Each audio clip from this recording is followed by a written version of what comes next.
This is the final test for the network-enabled power circuits for Raspberry Pi.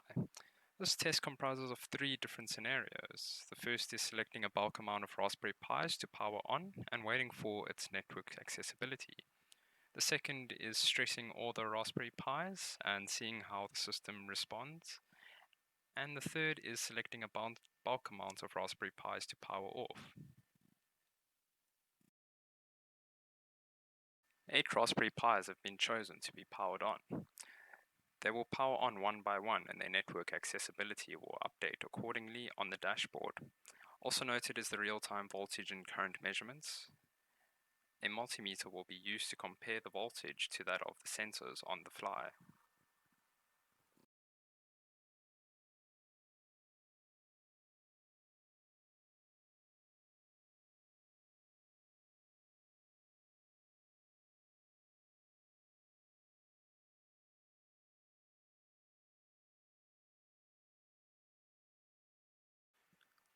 One Raspberry Pi took longer to update than expected, as it had the desktop version of Raspberry OS installed instead of the Lite version.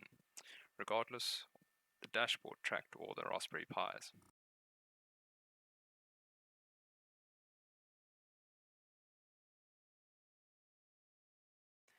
The second test comprises stressing the Raspberry Pis with a previously transferred script.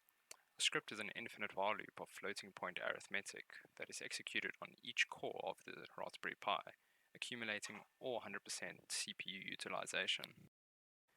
As shown, the dashboard tracks the Raspberry Pi's powered state. Activity, current, voltage, power, temperature are all updating as expected.